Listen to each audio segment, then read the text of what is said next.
And to discuss those diplomatic initiatives to secure a ceasefire, I'm very pleased now to be joined by Dr H A Hellyer. He's an associate professor at the Royal United Services Institute. Good afternoon to you, sir. Thanks for joining us.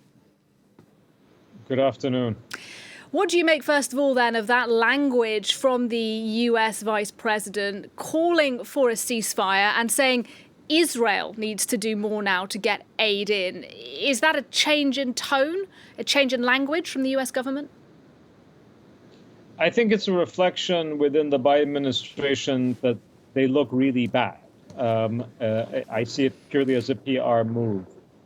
When you look at the relationship between the United States and Israel, there's tremendous leverage that Washington, D.C. could use in order to force Israel to reconsider its behavior in Gaza. It has not done so.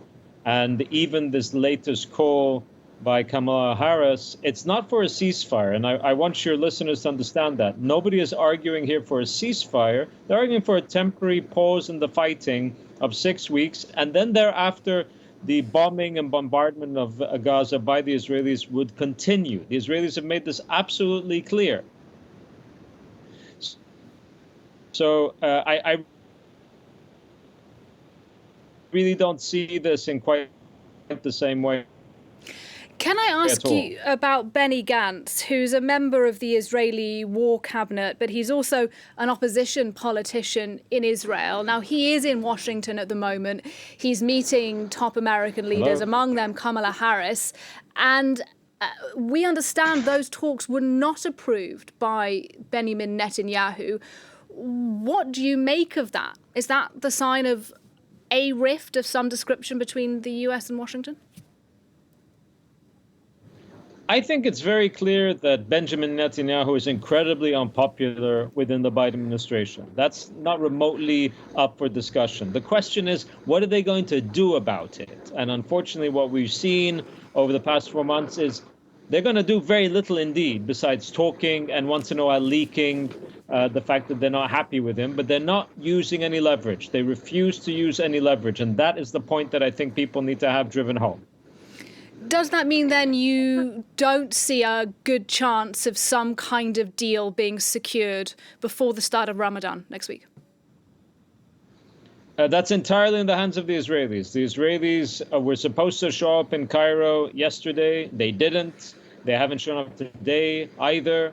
And Netanyahu I don't think Netanyahu wants a deal. I think he actually wants to move in and invade Rafah. Irrespective of the incredible civilian cost when it comes to the Palestinians.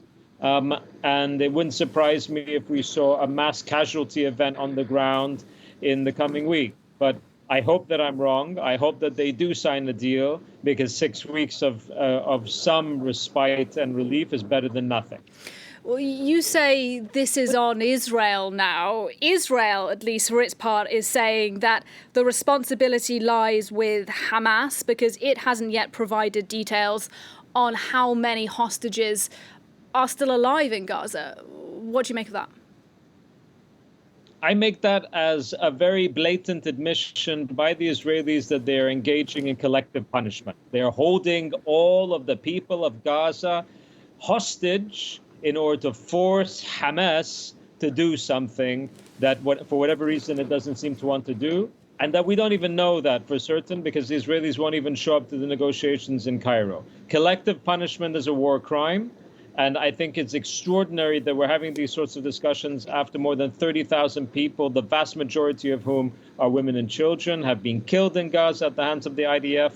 And the region threatens to spill into yet more escalation and destabilization.